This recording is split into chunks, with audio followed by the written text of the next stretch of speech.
In late May 1940, roughly 400,000 British and French soldiers stood trapped on a stretch of French beach, their backs against the sea, surrounded on nearly every side by advancing German forces that had, within a matter of weeks, shattered the Allied defensive line and driven this entire army into a shrinking pocket of territory around the small port town of Dunkirk. Military analysts on both sides of the conflict believed what was about to happen next was essentially inevitable: the destruction or capture of the largest concentration of British military manpower assembled anywhere in the world at that moment.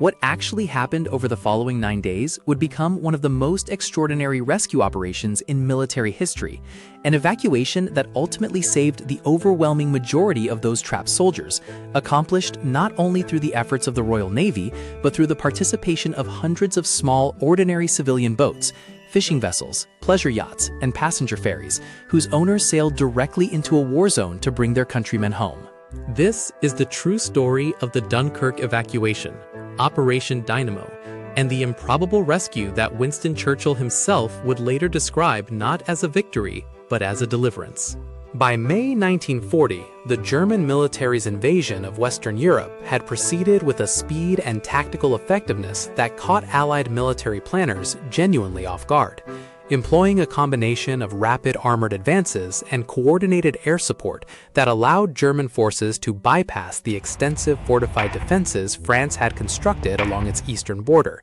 and instead punch directly through the comparatively lightly defended Ardennes forest region, a route Allied planners had generally judged unsuitable for large-scale armored operations, and had therefore left considerably less heavily defended than other sections of the front. This tactical approach, which German military planners had developed specifically to exploit exactly this kind of Allied strategic assumption, relied on concentrating German armored divisions for a rapid, sustained push through terrain that conventional military doctrine of the era generally considered poorly suited to large-scale tank operations, catching French and British commanders genuinely off guard, both in terms of the speed of the German advance once the breakthrough had been achieved, and the specific location where German forces had chosen to concentrate their main offensive effort. The resulting German advance moved with a pace that dramatically outstripped what Allied commanders had believed possible based on their prior understanding of conventional military campaign timelines, creating a rapidly evolving strategic crisis that Allied command structures, still operating according to considerably slower pre-war planning and communication assumptions, struggled to effectively respond to as the true scale and speed of the unfolding German breakthrough became apparent. This rapid German breakthrough allowed advancing armored forces to drive deep behind the main body of Allied troops who had, in accordance with pre-war Allied strategic planning, advanced into Belgium to meet the anticipated German invasion there, resulting in a large portion of the British Expeditionary Force, alongside substantial French and Belgian forces, becoming increasingly cut off from the main body of French forces further south, as German armored columns raced toward the English Channel coast, threatening to complete an encirclement that would trap this entire northern Allied force with no viable route of retreat or resupply. As this dangerous situation continued developing throughout May 1940, with German forces steadily closing the gap around the trapped Allied troops, British and French commanders recognized that the northern Allied force faced an increasingly desperate strategic predicament, with continued resistance in place offering no realistic prospect of eventual relief, given the speed and scale of the broader German advance. While any attempted breakout or retreat southward toward the main French army faced enormous, likely insurmountable practical obstacles, given German forces' continued rapid advance and the sheer scale of Allied troops that would need to somehow disengage from active combat and successfully retreat across contested, rapidly shifting front lines. Facing this genuinely dire situation, British military command made the consequential decision to begin planning for a full evacuation of British forces from the continent via the French coast, recognizing that the alternative, continuing to hold an increasingly untenable position while awaiting a relief effort that showed no realistic prospect of actually materializing given the broader collapse occurring across the wider Allied front, would almost certainly result in the eventual destruction or mass capture of the trapped force. a catastrophic loss that would leave Britain with essentially no meaningful army remaining to defend against the anticipated subsequent German invasion of the British Isles themselves. The port town of Dunkirk, located along the French coast relatively close to the English Channel's narrowest crossing point, emerged as the logical focal point for this evacuation effort, offering both port facilities theoretically capable of supporting a large-scale naval evacuation operation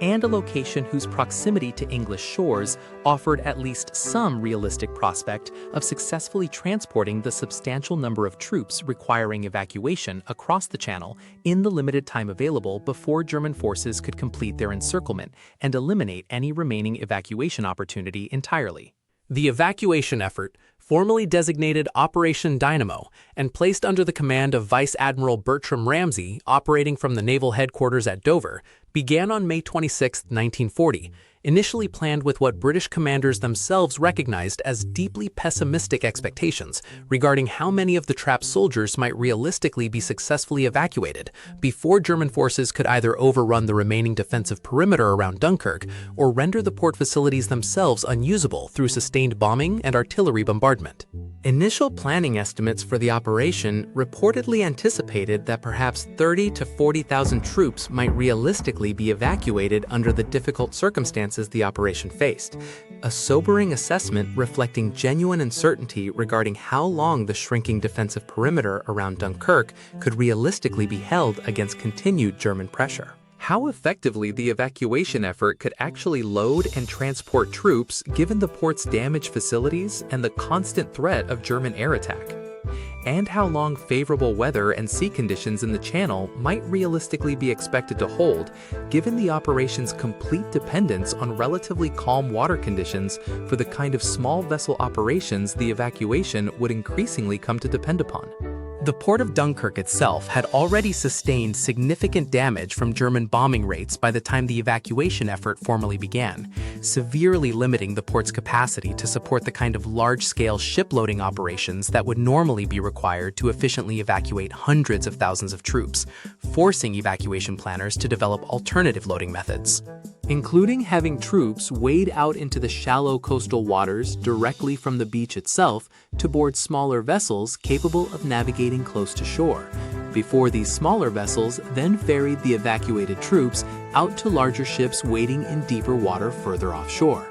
A genuinely inefficient, time-consuming process given the sheer scale of the evacuation the operation required, but one that proved absolutely necessary given the severely compromised state of the port's conventional loading facilities. Throughout the evacuation's duration, the entire operation remained fundamentally dependent on the continued ability of a shrinking perimeter of Allied troops, primarily French and British rearguard units, to hold back the advancing German forces closing in around Dunkirk from multiple directions. A defensive effort that itself came at enormous cost, given that many of the soldiers manning this defensive perimeter understood they were sacrificing their own realistic prospects of evacuation in order to buy additional time for their comrades to successfully escape via the beaches behind them. This rearguard defensive effort, while receiving considerably less popular historical attention than the more celebrated story of the little ships and the broader evacuation itself,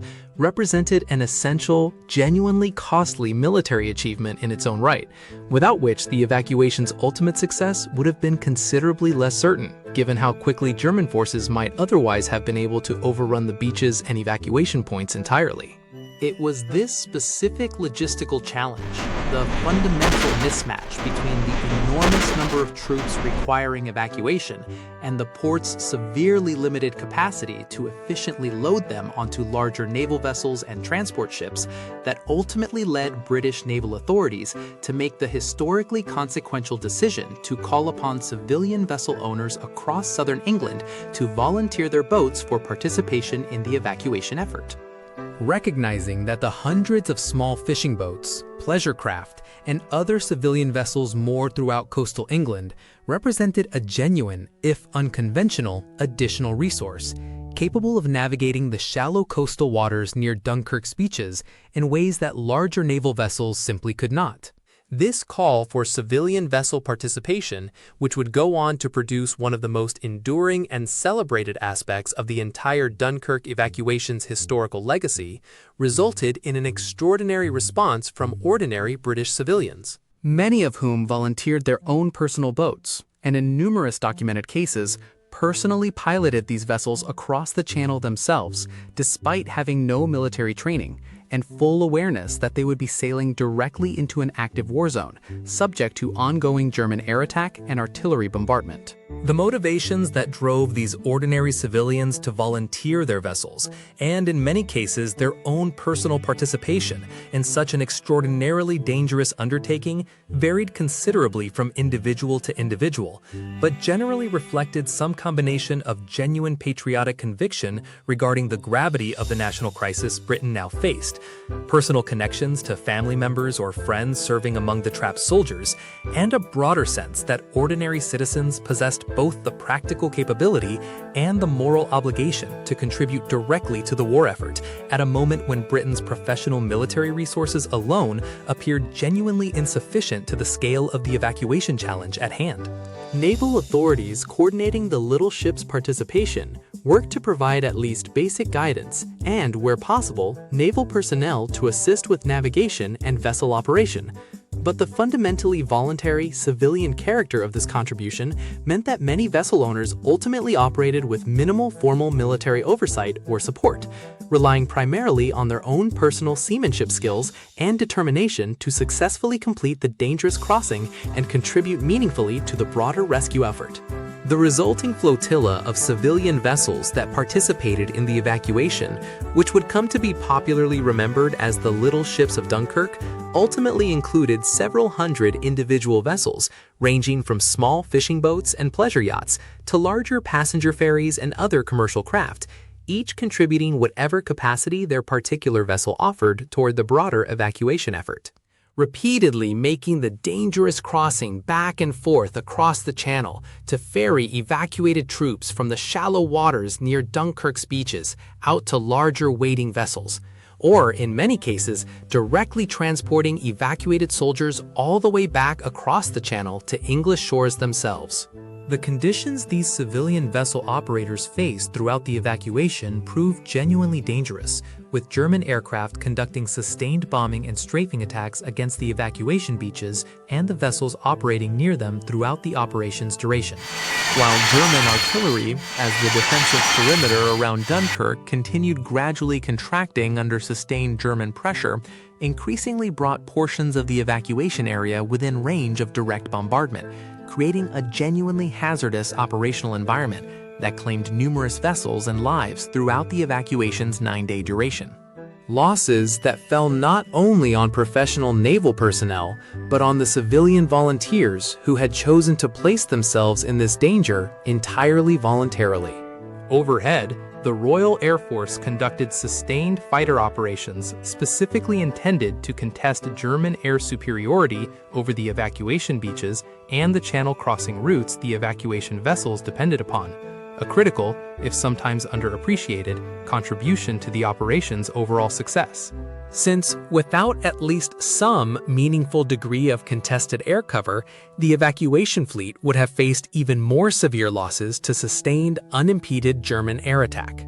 This aerial contest occurred at a genuine cost to RAF fighter squadrons, whose pilots fought sustained engagements against German aircraft throughout the evacuation period, losses that would prove directly relevant to Britain's subsequently even more critical need for trained fighter pilots and available aircraft during the Battle of Britain that would follow only weeks later. Creating a genuine strategic tension between the immediate need to protect the Dunkirk evacuation and the broader imperative to preserve fighter aircraft and pilots for Britain's anticipated subsequent defense against direct German invasion. Despite these severe hazards, the evacuation effort, Combining the efforts of Royal Navy vessels, larger merchant and passenger ships requisitioned for the operation, and the extraordinary civilian little ships flotilla, succeeded in evacuating a considerably larger number of troops than initial planning estimates had anticipated. With the operation ultimately succeeding in evacuating over 300,000 British and Allied troops from the beaches and port facilities around Dunkirk before the evacuation effort was finally concluded on June 4, 1940, as German forces completed their final advance into the remaining Dunkirk perimeter. This evacuation total, dramatically exceeding the initial pessimistic estimates that had anticipated evacuating perhaps only 30 to 40,000 troops under the operation's genuinely difficult circumstances, represented an outcome that surprised even the operation's own military planners, preserving the overwhelming majority of the British Expeditionary Forces personnel, alongside substantial numbers of French and other Allied troops,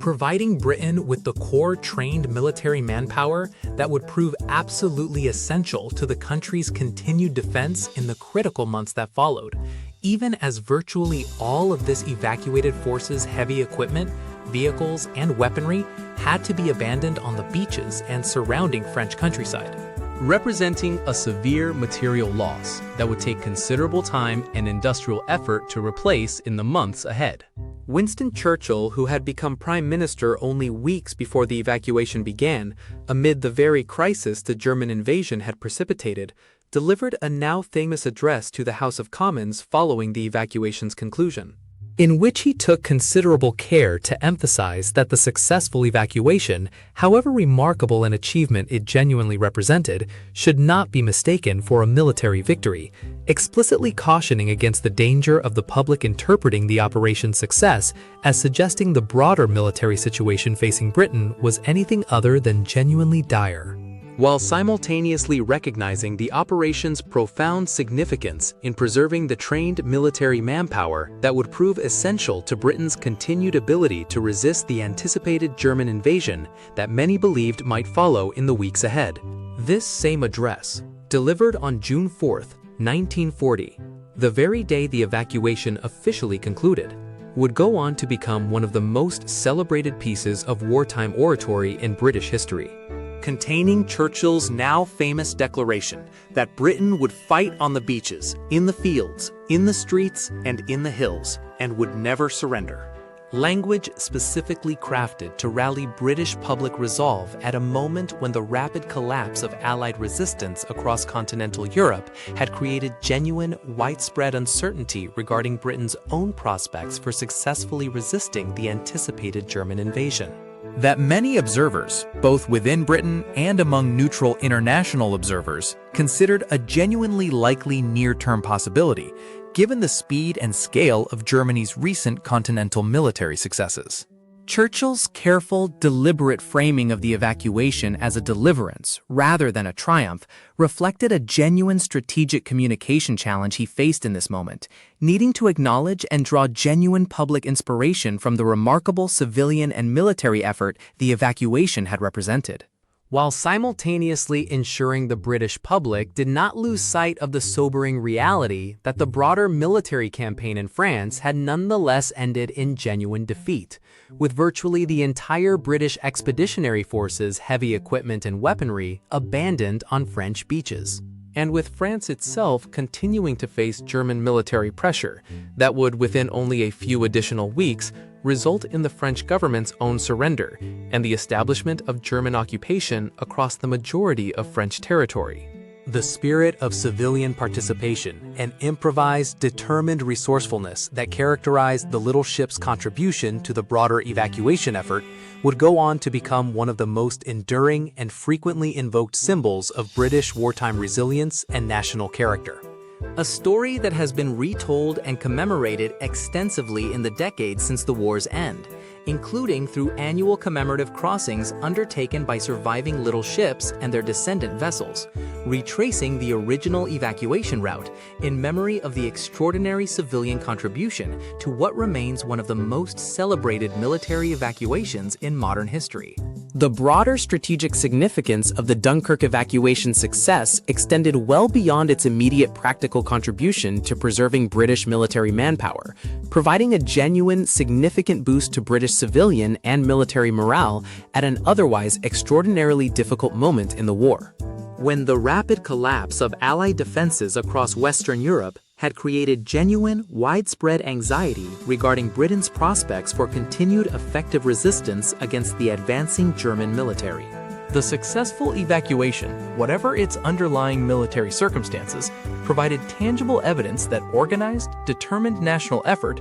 could still produce meaningful positive outcomes, even amid otherwise catastrophic military circumstances. A psychological and morale benefit that historians have generally credited as making a genuine, meaningful contribution to sustaining British public resolve during the difficult months that followed. As the country prepared to face the continued German military threat largely on its own following France's subsequent surrender only weeks after the Dunkirk evacuation's conclusion. This has been Forgotten Frontlines. Every story we bring you is researched, written, and brought to life by the V-Team. Because some battles deserve to be remembered, no matter how strange, no matter how forgotten. If this story moved you, like this video, share it with someone who loves history, and subscribe for more forgotten stories from the front lines of the past. We'll see you in the next one.